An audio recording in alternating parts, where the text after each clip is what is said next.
Hello everyone, so welcome back to the channel. So बच्चों, आज है हमारी इकोनॉमिक्स की क्लास और आप सभी को पता है कि हम लोग इस ऑनलाइन चीता बैच को रन कर रहे हैं, जिसके अंदर हम लोग MWF में पढ़ रहे हैं अकाउंटेंसी और TTS में पढ़ रहे हैं हम इकोनॉमिक्स और बिजनेस स्टडीज। अब आप ये सोचेंगे कि मैम आप हर क्लास में हमें स्केड्यूल क्यों रिमाइंड करा रहे हो। वो मैं इसलिए रिमाइंड करा रही हूँ बच्चे कि जो बच्चे रेगुलरली मेरे साथ जुड़े हुए हैं उन्हें तो स्केड्यूल पता है, बट कुछ बच्चे जो नया ज्वाइन कर रहे हैं या हो सकता है उन्हें आज ही वीडियो रिकमेंड हुई हो तो वो इस चैनल पे नए हो, तो इसलिए उनको भी बताना मेरा फर्ज है। इसीलिए मैंने यहाँ पर दोबारा से स्केड्यूल आपके साथ शेयर किया है। सो बच्चों, आज हमारी इकोनॉमिक्स की क्लास है और आज की क्लास में हम लोग करने वाले हैं वैल्यू एडेड मेथड के न्यूमेरिकल्स। हमने लास्ट क्लास में ऑलरेडी वैल्यू एडेड मेथड को पूरी तरीके से समझ लिया। हमने पूरा कॉन्सेप्ट इन डिटेल यहाँ पे कवर अप कर लिया था कि वैल्यू एडेड मेथड क्या होता है। अब आज की क्लास में हम सीखेंगे कि इस वैल्यू एडेड मेथड से किस तरीके से नेशनल इनकम को कैलकुलेट किया जाता है। और आज के दिन हमारी जो वो फर्स्ट न्यूमेरिकल की क्लास हमने अटेंड की थी वो भी यूज होने वाली है, क्योंकि वहां पे हमने अपने न्यूमेरिकल्स का एक बेस स्टैब्लिश किया और वही बेस आज हमारी हेल्प करेगा नेशनल इनकम को कैलकुलेट करने में।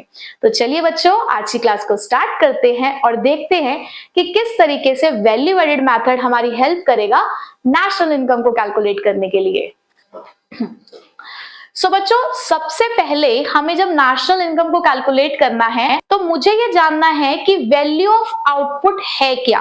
अब हम सभी जानते हैं कि वैल्यू ऑफ आउटपुट का मतलब क्या होता है। वैल्यू ऑफ आउटपुट का मतलब है the market value of all the goods produced during a period of 1 year. जितने भी गुड्स एक साल के अंदर अंदर प्रोड्यूस किए गए उन सभी की मार्केट वैल्यू को हम वैल्यू ऑफ आउटपुट कहते हैं। तो अगर आपको क्वेश्चन के अंदर डायरेक्टली ये वैल्यू गिवन है तो ठीक, अगर नहीं गिवन है तो हमें उसको कैलकुलेट करना होगा। अब बच्चे देखो, जितना भी सामान हम एक इकोनॉमी के अंदर प्रोड्यूस कर रहे हैं, हम ये मानकर चल रहे हैं कि हम उतना ही सामान बेच रहे हैं। That means we can say that the value of output is almost equals to the value of sales। यानी कि जो वैल्यू ऑफ आउटपुट है वही हमारा वैल्यू ऑफ सेल्स है। तो पहला तरीका तो यही कि अगर क्वेश्चन में आगे किसी भी और तरीके की इंफॉर्मेशन नहीं गिवन है तो जितने की सेल्स है उतने की ही वैल्यू ऑफ आउटपुट मानी जाएगी। तो जितने की सेल्स है उतना ही हमारा वैल्यू ऑफ आउटपुट है।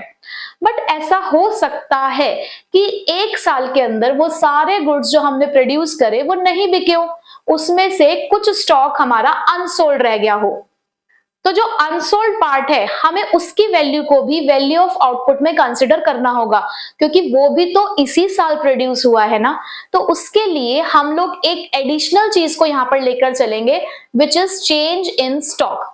अब ये चेंज इन स्टॉक कैसे कैलकुलेट किया जाएगा, क्योंकि देखो चेंज इन स्टॉक ये बताएगा कि आपने इस साल कितना प्रोड्यूस किया। क्योंकि देखो, अगर आप ये कह रहे हो कि आपका जो अनसोल्ड स्टॉक है लास्ट में, सपोज वो 200 यूनिट्स का है, बट ऐसा भी तो हो सकता है उस 200 में से कोई यूनिट ऐसी हो जो पिछले साल की बनी हुई थी लेकिन इस साल तक भी नहीं बिकी, वो ऐसा भी तो हो सकता है ना। तो ऐसे में हमें तो चाहिए कि इस साल कितना प्रोड्यूस हुआ, तो हम उसके लिए एक फॉर्मूला अप्लाई करते हैं which is closing stock minus opening stock. हम क्या करेंगे, क्लोजिंग स्टॉक में से ओपनिंग स्टॉक को माइनस कर देंगे। ठीक है जी। तो आपको मैंने अभी फिलहाल 2 बातें बताई। अगर क्वेश्चन में कोई खास इंफॉर्मेशन नहीं है, सिर्फ सेल्स देकर छोड़ दिया है, तो वैल्यू ऑफ आउटपुट सेल्स के बराबर ही माना जाएगा। बट अगर क्वेश्चन में इन्वेंट्री, स्टॉक वगैरह कुछ दे रखा है तो आपको चेंज इन स्टॉक कैलकुलेट करना है क्लोजिंग माइनस ओपनिंग से। ठीक। अब समटाइम्स क्या होता है कि सेल्स भी नहीं दे रखी, उन्होंने कहा कि क्वांटिटी इतनी है, प्राइस इतना है। उन्होंने आपको ये बता दिया कि क्वांटिटी ऑफ आउटपुट कितना है और प्राइस पर यूनिट बता दिया। ठीक है। तो जहां पर क्वांटिटी और प्राइस मिल गया तो हम क्या करेंगे, हम कैसे निकाल सकते हैं सेल्स वहां पे, प्राइस इंटू क्वांटिटी। भाई हमने 100 यूनिट बनाई, एक यूनिट 10 रुपए की है तो उसकी मार्केट वैल्यू कितनी हो गई, 1000 रुपए। तो 1000 रुपए की आपकी सेल्स हो गई। तो आप इस तरीके से भी दूसरा फॉर्मूला लगा के भी ये कैलकुलेट कर सकते हो कि अगर आपको डायरेक्टली सेल्स ना गिवन हो तो क्वांटिटी इंटू प्राइस करके भी कैलकुलेट किया जा सकता है। ठीक। Okay madam.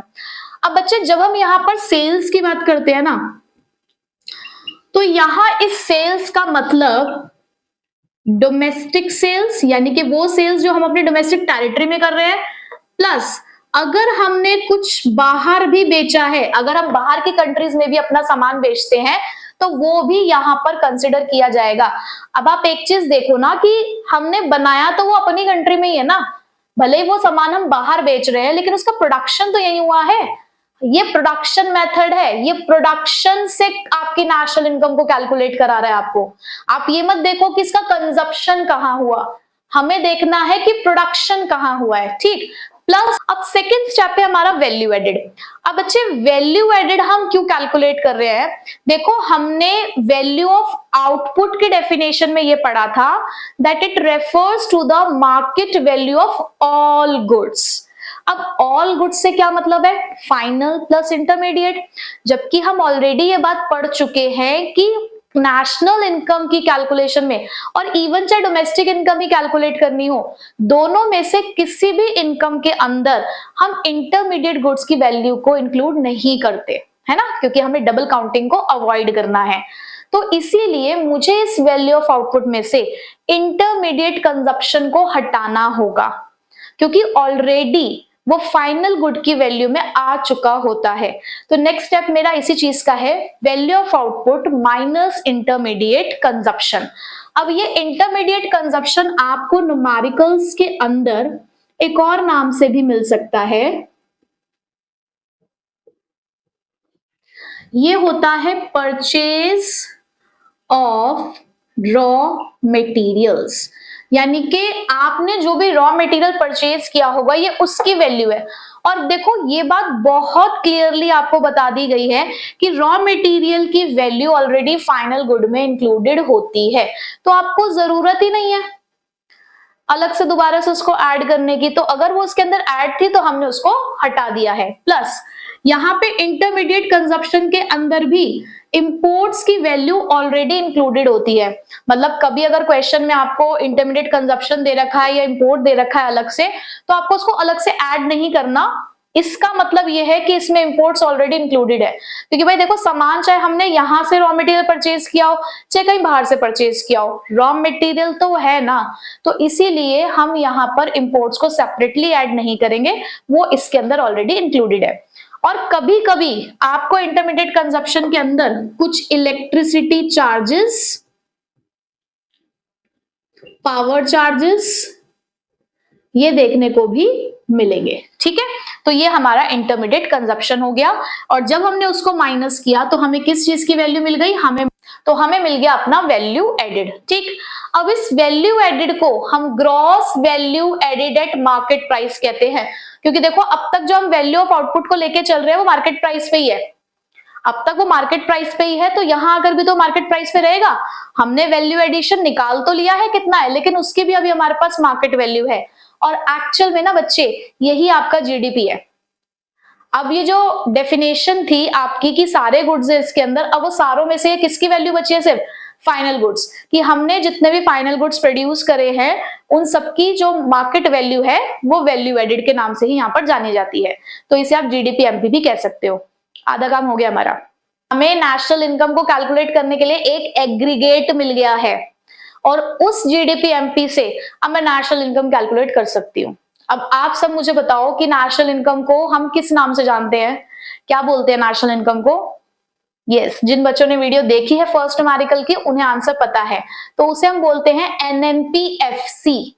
तो एनएनपीएफसी अब कैसे कैलकुलेट होगा, अब हमारी फर्स्ट न्यूमेरिकल की वीडियो हमारी हेल्प करेगी इसमें।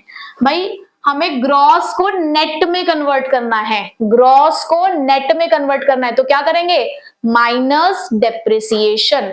हमें डोमेस्टिक को नेशनल में कन्वर्ट करना है, तो क्या होगा उसके अंदर, प्लस एनएफआईए, क्योंकि डोमेस्टिक को नेशनल में कन्वर्ट करने के लिए क्या प्लस करते हैं, net factor income from abroad. उसके बाद मार्केट प्राइस को फैक्टर कॉस्ट में कन्वर्ट करने के लिए माइनस एनआईटी। तो ये तो निकालना हमने ऑलरेडी सीख लिया था। बेसिकली हमें सीखने थे पहले दो स्टेप। स्टेप्स को नोट कर लीजिए एक बार, फिर उसके बाद हम लोग इसके न्यूमेरिकल्स की तरफ चलते हैं। तो चलिए देखिए, अब यहाँ लिखा है calculate the value added by firm A and firm B. हमें सिर्फ वैल्यू एडेड कैलकुलेट करना है दो अलग अलग फर्म का। तो सबसे पहले हम लोग यहाँ पर कैलकुलेट करते हैं फर्म ए के लिए। देखो, जब आप बुक में सॉल्यूशंस वगैरह देखेंगे तो उन्होंने एक ही स्टेप में सब कुछ कर रखा होगा, बट मैं आपको यही सजेशन दूंगी कि आप स्टेप वाइज क्वेश्चन को सॉल्व करो, क्योंकि मेरा मानना यह है कि चाहे 1 मिनट ज्यादा लगे बट काम सही होना चाहिए। क्योंकि कई बार क्या होता है कि एक साथ पूरा फॉर्मूला लगाने के चक्कर में हम कहीं ना कहीं कुछ ना कुछ गड़बड़ कर देते हैं। तो हम स्टेप बाय स्टेप चलेंगे तो बढ़िया रहेगा, हमें स्टेप वाइज मार्क्स भी मिलेंगे। ठीक है, तो दुर्घटना से थोड़ी सी देर भली, हम इतनी देर भी नहीं करेंगे कि हमारा पेपर छूट जाए, बट हाँ, हम लोगों को टाइम मैनेजमेंट के साथ स्टेप बाय स्टेप क्वेश्चन को करना सीखना है। ठीक है, तो देखो, पहले मैं कैलकुलेट कर रही हूं वैल्यू एडेड बाय फर्म ए।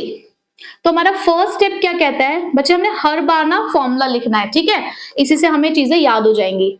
हमें सबसे पहले कैलकुलेट करना है वैल्यू ऑफ आउटपुट, जिसका फॉर्मूला होता है sales plus change in stock.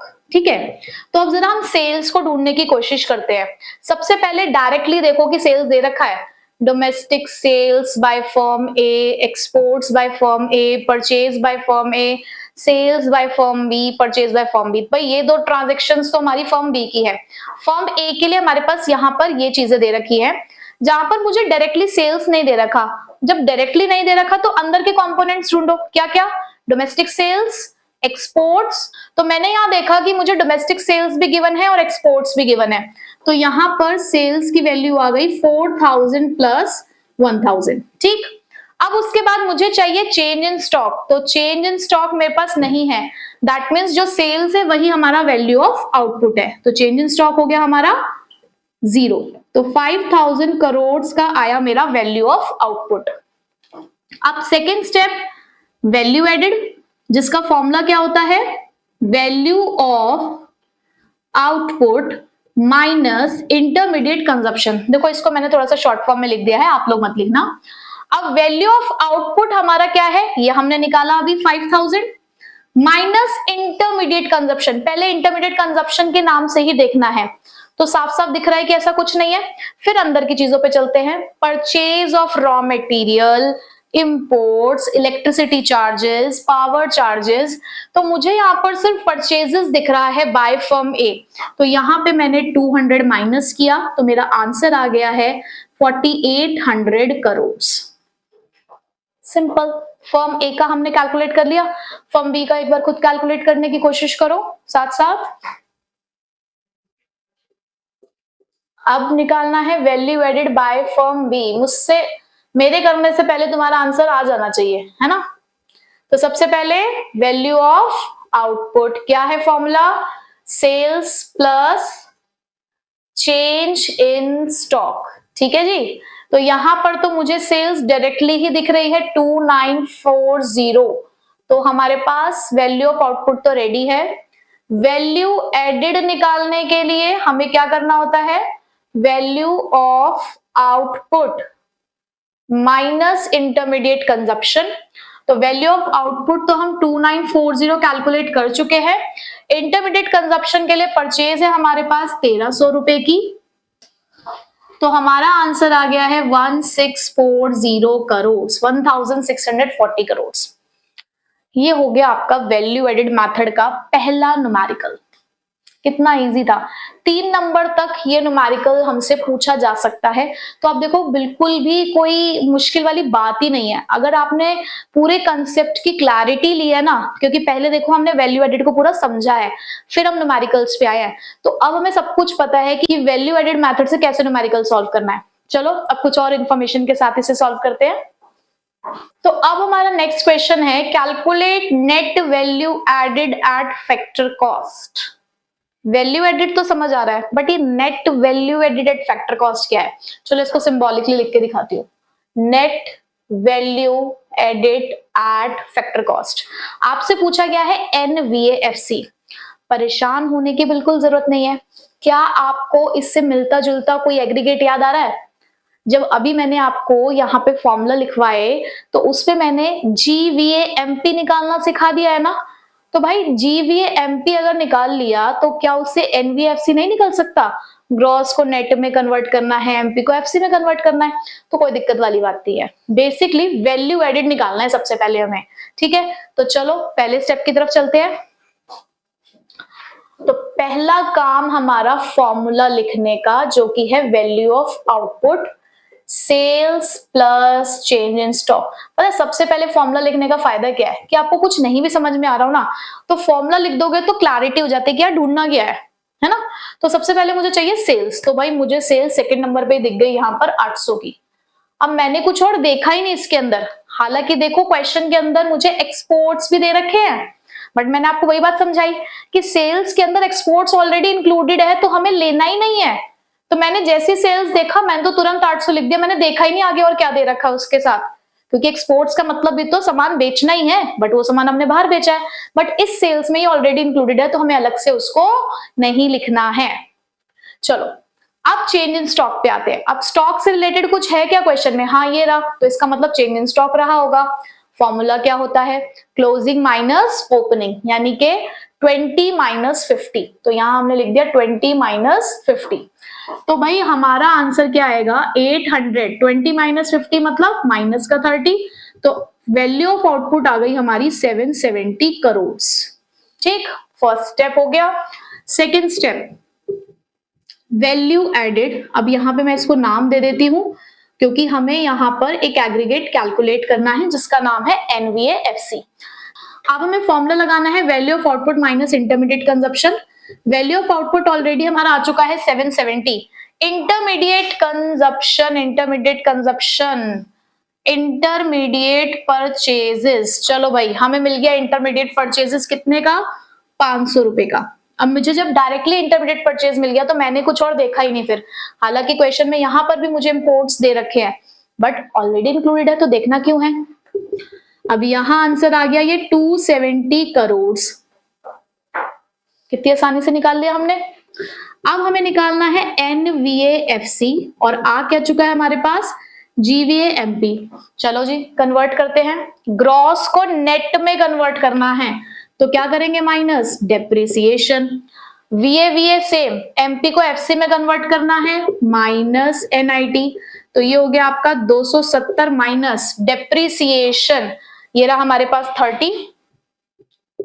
NIT, अब NIT का फॉर्मूला क्या था एक बार याद दिला देती हूं, IT minus subsidies.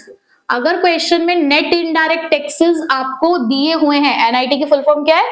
Net indirect taxes. अगर net indirect taxes clearly given है तो ठीक, नहीं गिवन तो अंदर का कंपोनेंट ढूंढना है। तो अब यहां पर मुझे नेट इनडायरेक्ट टैक्सेस नहीं गिवन है, तो इनडायरेक्ट टैक्सेस देखें, कोई टैक्स ही नहीं है क्वेश्चन के अंदर।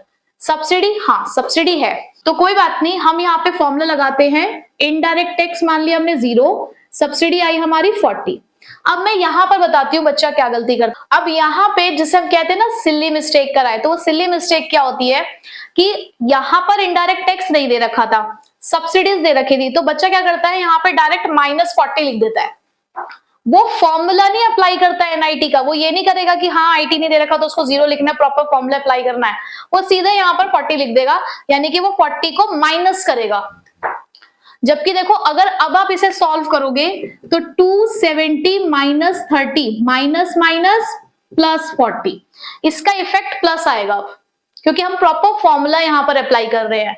तो बच्चे ऐसी जगहों पर आप गलती करते हो, और इसका इफेक्ट क्यों देखने को मिल रहा है? क्योंकि इससे पहले माइनस लगा है। अगर प्लस होता तो कोई फर्क नहीं पड़ता, ठीक है, क्योंकि जो माइनस है ना बहुत खतरनाक चीज है, ये नेगेटिव है ना, नेगेटिव चीज खतरनाक ही होती है, इसलिए नेगेटिविटी को अवॉइड करना और बहुत ध्यान से चलना है जिंदगी में भी, ठीक है। चलो जी, तो अब इसको हम अगर सॉल्व करते हैं तो 270 और इसको सॉल्व करके क्या आएगा? +10। तो दैट मींस आपकी NVAFC की वैल्यू आई 280 करोड़। ठीक है, तो देखिए हो गया आपका नेक्स्ट न्यूमेरिकल भी सॉल्व। अब इसमें आपने कुछ कुछ और नई बातें सीखी, तो आपको हर एक न्यूमेरिकल कुछ नई बात सिखा रहा है। चलिए अभी एक दो और न्यूमेरिकल्स करते हैं। अब नेक्स्ट क्वेश्चन है हमारा, calculate the value of output. Value of output पहला स्टेप, ये तो हम यूं निकाल लेंगे, यूं। चलो क्या है फॉर्मूला वैल्यू ऑफ आउटपुट का? भाई वैल्यू ऑफ आउटपुट का फॉर्मूला होता है, इतनी बार लिख लिया अब तो हमने, आपको याद हो गया है, sales plus change in stock, ठीक है। तो सेल्स कहाँ है? सेल्स तो है ही नहीं क्वेश्चन के अंदर। चेंज इन स्टॉक वो भी नहीं दिख रहा है, पहले स्टेप में ही मोए मोए, ये तो हम पहले स्टेप में ही आकर रुक गए। इसका मतलब कुछ तो झोल है इस क्वेश्चन में। जरा इसके कंपोनेंट्स देखते हैं। तो पहला लिखा हुआ है net value added at factor cost, net value added at factor cost यानी कि NVAFC। अरे ये तो अभी हमने निकालना सीखा है ना। उसके बाद इंटरमीडिएट कंजप्शन है, गुड्स एंड सर्विसेज टैक्स है, सब्सिडी है, डेप्रिसिएशन है। कुछ समझ में नहीं आ रहा कि वैल्यू ऑफ आउटपुट निकलेगा कैसे। देखो, जब कुछ नहीं समझ आए ना भाई, सारे स्टेप लिख देना। जब तुम्हें कुछ नहीं समझ में आए तुम सारे स्टेप लिख दो। तुमने पहला लिख दिया value of output, sales plus change in stock. अब तुम सेकंड स्टेप लिखो। सेकंड स्टेप क्या है तुम्हारा? वैल्यू एडेड, ठीक है। अब वैल्यू एडेड का फॉर्मूला क्या होता है? Value of output minus intermediate consumption. आप इसको क्या कहते हो? GVAMP, ठीक। उसके बाद आपको नेशनल इनकम कैलकुलेट करना आता है, बट आपको NVAFC भी तो कैलकुलेट करना आता है। आपको यहाँ पर NVAFC लिखा है ना, एक काम करो, आप इस NVAFC का ही फॉर्मूला लगा दो यहाँ पे कि कैसे GVAMP से NVAFC कैलकुलेट होता है। भाई ग्रॉस को नेट में कन्वर्ट करने के लिए माइनस डेप्रिसिएशन, VA सेम है, MP को FC में कन्वर्ट करने के लिए माइनस NIT। अब क्योंकि हमारे पास यहाँ पे पहला स्टेप ही मिसिंग है, तो अब हम उल्टा चलेंगे। जो सबसे लास्ट की चीज है वो हमें गिवन है, जो पहली चीज थी वही गिवन नहीं है, वही कैलकुलेट करनी है, तो भाई उल्टा चलना पड़ेगा। तो हमने फॉर्मूले सारे लिख लिए हैं, हम वन बाय वन अब उल्टा चल के वैल्यू ऑफ आउटपुट तक पहुंचेंगे, ठीक है। देखो कैसे। तो NVAFC हमारे पास 100 है, ठीक। GVAMP अभी मुझे नहीं पता कि कितना है, कोई बात नहीं। डेप्रिसिएशन हमारे पास क्वेश्चन में है 10। NIT, अब याद है वो बात, IT माइनस सब्सिडी। तो भाई देखो, IT मतलब इनडायरेक्ट टैक्स। अब यहाँ पे क्वेश्चन में गुड्स एंड सर्विसेज टैक्स है, और ये हम सभी जानते हैं कि GST एक इनडायरेक्ट टैक्स होता है। तो GST हमारे पास कितना है? 20 माइनस सब्सिडी, सब्सिडी है हमारे पास 5। तो GVAMP हमारा अब कैलकुलेट हो जाएगा यहां से। कैसे? GVAMP माइनस 10, और ये अंदर निकलेगा पॉजिटिव 15, तो बाहर आके माइनस का, तो ये हुआ 100 is equals to GVAMP minus minus minus plus, minus का 25, तो GVAMP आ गया आपका 100 प्लस 25 यानी के 125 lakhs, ठीक है। मैंने यहाँ लाख क्यों लिखा है? क्योंकि यहाँ पे लाख में इंफॉर्मेशन।